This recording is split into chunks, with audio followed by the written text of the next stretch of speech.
So you can follow all these videos on this particular link given, and also you can rate and review them. So beginning with a couple of instructions, do watch PIB summary before you attempt these particular questions, and once you do attempt, do mention your scorecard. So let's begin with the first question.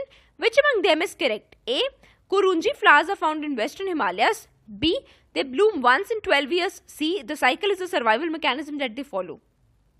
Now you would wonder why would we need to study about a particular flower and environment. So why we have to study is because there's a specificity attached. Even Hindu covered this particular thing in November. So we'll be doing it. If you look at correct answers here, the correct answer to this particular question is B and C.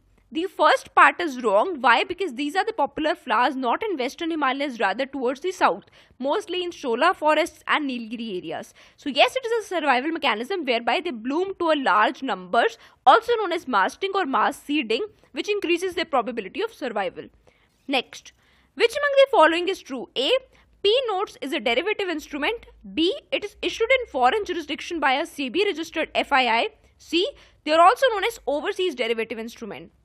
So we all know P notes came under a lot of criticism because of laundering of black money via P notes. So looking at the correct answer here, this is from static portion, and well, the correct answer to this particular question is all of these are correct here. They are derivative instruments known as ODIs and issued in foreign jurisdiction. Next, which among them is correct? A.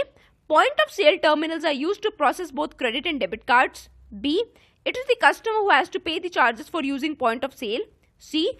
MDR, that is merchant discount rate, is capped for debit cards but not for credit cards. D. The merchant discount rate that the merchant pays is divided among two entities. E. The issuer bank gets the maximum share of the MDR. So again, looking at option here, this is important. Obviously, you all must be aware why this is important. So looking at answer here, the correct answer to this particular question is the first option, absolutely correct. Second, wrong. That would be a big disincentive if customer had to pay. So this is wrong. If you look at option C is correct, and so is E correct. If you look at option D, MDR is not divided among two entities, rather among three entities, which is one is the issuer bank, which actually issues the debit card. Second is the acquirer bank, which installs the POS machine, and the third is the payment gateway. Now this issuer bank derives the maximum benefit out of it. Whichever is the merchant discount rate, issuer bank gets the maximum part of it. You can also read about this on this particular article of The Hindu. Next, which among them is correct? A. Directorate of Revenue Intelligence, also known as DRI, comes under CBDT, that is Central Board of Direct Taxes. B. It helps in enforcement of Customs Act. C. Both of them are correct, or D. None of them is correct. So this is also popular because of the recent raids by DRI. So one thing is very sure, that out of these both things, only one has to be correct. Because if it is CBDT here, it doesn't have to be customs tax here, because customs fall under indirect taxes, right? So only one among them is correct, and well, the correct answer to this is B. Only B is the correct answer. Why? Because DRI doesn't fall under CBDT, rather under CBEC, and it is the apex intelligence organization of Indian Customs. Next, which among them is correctly matched? This was a question asked in UPSC, an easy one. A. Garba Gujarat. B. Mohiniyattam Odisha. C. Yakshgan Karnataka. And well, the correct answer to it is A and C are correctly matched. Now you have to tell me in the comment section where is Mohiniyattam related to. Next, which among them is true? A. Haryana has become the first state in India to implement DBT in kerosene. B. In DBT kerosene scheme, consumers are provided kerosene at non-subsidized price. C. Kerosene is a safer fuel to store for longer durations. So looking at options here, the first part we did in PIB, the first is wrong because it is not Haryana, rather Jharkhand. If you look at option B, DBT kerosene scheme, yes, consumers are provided kerosene at non-subsidized, and later on the subsidy is actually provided directly in their bank accounts. If you look at option C, it is a safer fuel to store. Yes, absolutely. It is quite non-corrosive and very safe to store for long duration. So hereby we have B and C as the correct answer. Next, which among them is correct? A. Biofuels made up by converting food crops grown on prime cropland is known as 1G or first generation ethanol. B. Biofuels made from marginal croplands unsuitable for food production or by using non-food crops and residues is known as 2G ethanol. C. Algae derived biofuel is known as an example of 2G fuel. So such technologies are important because of rising usage of biodiesel and also policy related to national biofuels.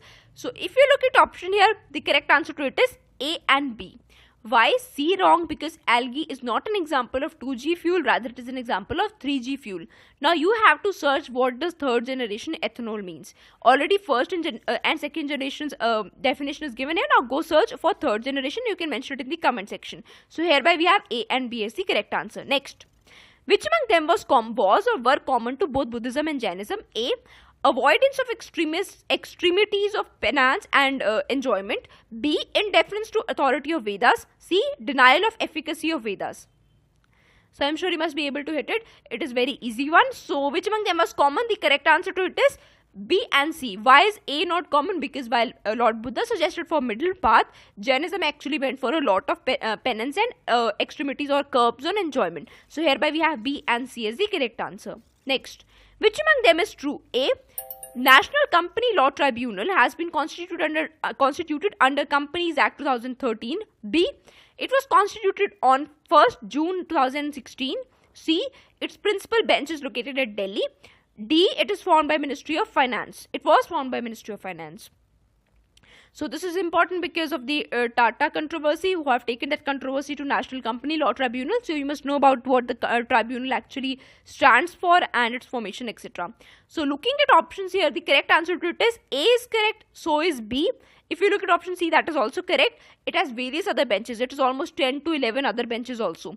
If you look at option D, it was formed by Ministry of Finance. No, it was formed by Ministry of Corporate Affairs. So hereby we have A, B, C as the correct answer. Next, which among them is correct? A, dancers usually or occasionally speaking dialogues are found in Kuchipudi but not in Bharatnatyam. B, dancing on brass plate by keeping feet on edges is a feature of Bharatnatyam and not Kuchipudi. So this is a difference, and this was question as such asked in UPSC, and well, the correct answer to this is only A. So the second part of it, that is by dancing on the brass plate, it is not something which is a feature of Bharatnatyam. Rather, this dancing is a part of Kuchipudi. But the first one is correct, which is dialogue speaking is usually found in Kuchipudi and not in Bharatnatyam. So that's it for today. If you find the initiative useful, do not forget to rate and review it. Thank you so much.